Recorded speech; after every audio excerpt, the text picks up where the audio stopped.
Welcome to Vintage Noise.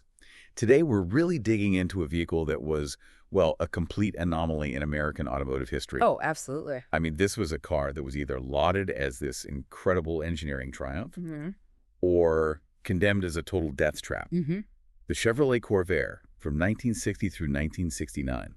The Corvair story is so fascinating because it shows what happens when Detroit tries to build something, well, something genuinely European. Right. This was their answer to the small imports that were flooding the market, right? Yeah. Like the Volkswagen Beetle. Exactly. But they didn't just build a small conventional car. They went with a rear-engine, air-cooled layout. And that one choice, that defined everything about the Corvair. Its style, its incredible success, and ultimately its infamous downfall.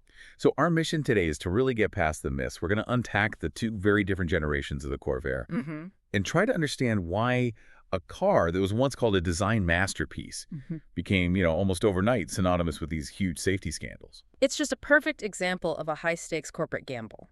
So let's start there with that market challenge. The late 1950s, the big three just weren't interested in small cars. Not at all. They had pretty much abandoned that whole economical segment, and it left this huge opening. Two imports, yeah. VW, Renault. You were just cleaning up. So GM had to respond, and their response was really steered by this one visionary guy, Ed Cole. The same Ed Cole who's known as the father of the small block Chevy V8. I mean, the engine that powered half of America. The very same. But he championed this totally different approach. The Corvair was built on the Z-body platform using an RR layout. Rear engine, rear wheel drive. A completely radical departure for Chevrolet. And you can feel it.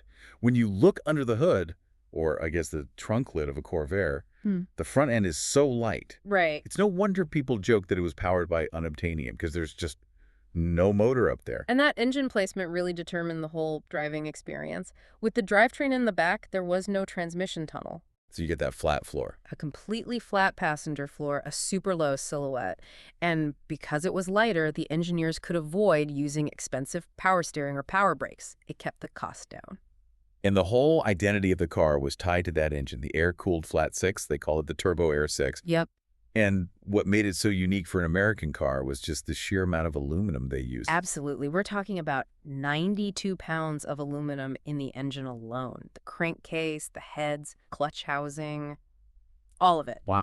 Chevrolet had to build a whole new foundry just to support this one car. It shows you how committed they were to this lightweight, innovative idea. And it was an immediate hit, especially the fancier models. I mean, they made about 1.8 million of them between 1960 and 69. And the Monza trim line, it just took off. It made the Corvair feel like a specialty sports car, not some boring economy box like the Ford Falcon. And its appeal went international. They didn't just build them in Willow Run or Kansas City. They shipped them out as completely knocked down kits. So CKD assembly. Yeah, to Canada, Mexico, Switzerland, even South Africa. It just shows you the ambition GM had for this platform. Okay, so speaking of performance, how did they try to make this little compact car feel, sporty?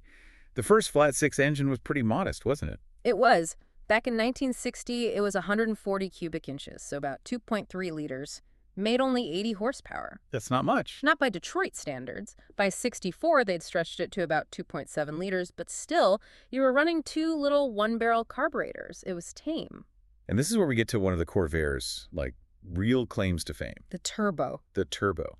In 1962, they introduced the turbocharged Spider option for the Monza coupes and convertibles. And that is a huge technical milestone. The Corvair Spider was only the second production car ever to have a factory turbocharger. Right after the Oldsmobile F85 Turbo Jetfire. Just after it, yeah. Earlier that same year. It was cutting-edge stuff. And that boosted engine jumped straight to 150 horsepower. That's a huge jump. It must have felt like a totally different car. Oh, completely. And it wasn't just, a bolt-on unit.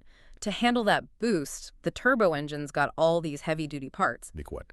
A forged chrome steel crankshaft, for one. Okay. And the Spider package also gave the driver this great gauge cluster with attached cylinder head temp. Everything you needed to know. It sounds super advanced. But even the base engine had its own quirks, right? Could say. Because of the air cooling. It did. The push rods run through these tubes to get to the valves, and those tubes go right through the cooling fins of the engine. And I've heard about this. That led to a famous problem. A notorious one. Oil leaking past the pushrod tube seals. It was a real headache, but they did eventually fix it with new seals made of a material called Viton. It just shows how they were constantly having to iterate. That technical depth is probably why the enthusiast culture is still so strong. You have groups like the Corvair Society of America, Corsair. Right. And they don't just admire the cars. They're in there hosting technical sessions, keeping these unique engines alive. It's a real testament to the design. It is. Okay. But we have to shift gears now. We have to talk about the critical flaw. Okay. The one engineering choice that just undermined everything we've talked about so far. The first generation suspension. And the controversy that came with it. So we're talking about the 1960 to 64 models. Huh? They used a swing axle design in the rear. And, this wasn't unique. No, the VW Beetle used it, the Renault Dauphine. But with the Corvair's weight, all that engine sitting over the rear wheels Became a huge liability. it created a recipe for some really dangerous handling. Here's why.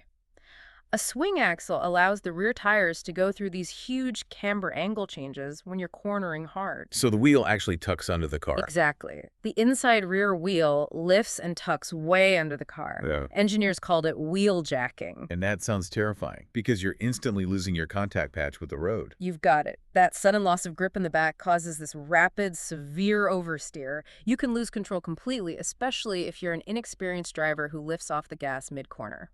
A deadly instability. And the real tragedy is that the engineers knew about this. They did. They identified the problem early on, and they even recommended a fix. Just install a front anti-roll bar to balance the car. But management said no. They rejected it. Why? For cost reasons. Pure and simple. A few dollars per car. And that one decision, it sealed the Corvair's reputation. So instead of the mechanical fix, they came up with this Band-Aid. A very precarious workaround. A specified tire pressure differential? This part is just crazy to me. It was. The owner's manual tells you to run very low pressure in the front tires, maybe 15 psi, 15. and much higher pressure in the rear. This would artificially induce understeer to mask the car's natural tendency to oversteer. But here's the huge problem for you, the owner. Right. If you or your local mechanic just checks the tires and inflates the front ones to, say, 28 or 30 psi like every other car, You've just accidentally bypassed the safety feature. you've unknowingly unleashed the car's most dangerous handling characteristics. And this vulnerability, built right into the car by a cost-cutting decision, is exactly what Ralph Nader seized on. His 1965 book, Unsafe at Any Speed, was a national phenomenon, and he did not mince words. He called the Corvair the leading candidate for the unsafest car title. It was devastating. I mean, you can imagine the panic at GM. They had over 100 lawsuits pending when that book hit the shelves. And the impact on sales was immediate and catastrophic. The car was selling great 220,000 units in 1965. Oh, man. And then sales just cratered. By 1968, they were only selling about 15,000. That book didn't just hurt the Corvair. It pushed Congress to pass the National Traffic and Motor Vehicle Safety Act. It changed everything. It's a tragic story. But it's so important to remember that by 1965, Chevrolet was already planning the second generation. Yes. And it wasn't just a minor update. This was supposed to be a fundamental redemption. And it was. That 65 redesign was a complete gorgeous overhaul.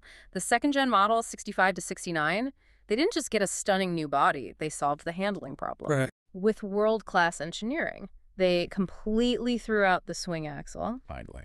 And they adopted a fully independent rear suspension. Critically, it was a design that was really similar to the high-performance IRS on the C2 Corvette Stingray. So a proper sports car suspension. A proper sports car suspension. It used fully articulated half axles with universal joints. This kept the rear wheels stable and flat on the road no matter how hard you were cornering. So no more wheel jacking. Zero. It was a night and day difference. Car and Driver magazine, who had been a tough critic, they immediately praised it. They said the new Corvair was a total joy to drive at the limit. And the redemption wasn't just in the handling. It was performance, too. The 65 model introduced the Corsa trim. The Corsa was the one to get. It came standard with a 140 horsepower naturally aspirated engine. Which had 4 single-throat carbs. Exactly. But if you were a serious driver, you opted for the top-tier 180 horsepower turbocharged flat 6. And if you wanted that big turbo, you had to buy the Corsa model, right? It was their performance flagship. That's right. So they had done it. They had solved the engineering flaw and created this technically superb car, but damage was already done. the damage was done. Sales kept declining. The market was shifting hard towards the new Ford Mustang. The pony car era had begun. And internally, everyone at Chevy knew the Camaro was coming. The Corvair was basically killed by its own bad reputation and its own replacement. It really is an automotive tragedy. But years later, it did get an official vindication, didn't it? It did, and this is a fact that often gets lost in all the Nader headlines. In 1972, a safety report for the NHTSA. The National Highway Traffic Safety Administration. Right. It was conducted by Texas A&M University, and it concluded that the early Corvair from 60 to 63 was no more prone to loss of control than its rivals, like the Falcon or the Beetle. So the test showed it was comparable, assuming the tire pressures were correct. Exactly. But as you said, the public perception was already set in stone. The production line closed for good in 1969. It's just amazing.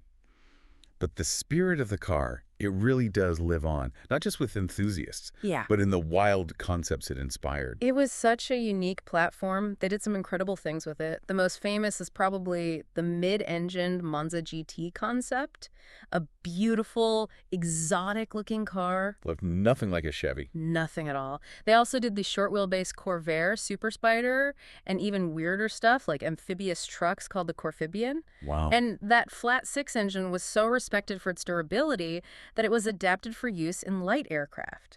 People even built customs like the Corsetta, a Corvair-powered BMW Isetta. It really did represent a kind of quirky, adventurous spirit. I mean, you could take your Corvair to some really unique places. I'm thinking of routes in Pennsylvania where you could end up at Cherry Springs State Park. The darkest spot on the East Coast. Perfect for stargazing. Or if your air-cooled engine needed to cool off, you could just head down the road to the Cooter Sport Ice Mine. That's the place that's guaranteed to be 32 degrees Fahrenheit, even in the middle of summer. A weird natural phenomena. It just fits the Corvair's vibe, doesn't it? Yeah. An unconventional destination for a truly unconventional car. It really does. The Corvair really was a car that dared to be different, and it led to both brilliance and backlash. If you've enjoyed our discussion on one of America's most iconic and controversial cars, make sure you check out more on our YouTube channel, Vintage Noise. And that leaves us with a fascinating question for you to think about. If Chevrolet's management had just installed that front anti-roll bar on the very first 1960 model, or if that technically superior second generation had just been released a few years earlier, could this rear-engine marvel have actually changed the entire course of the American auto industry?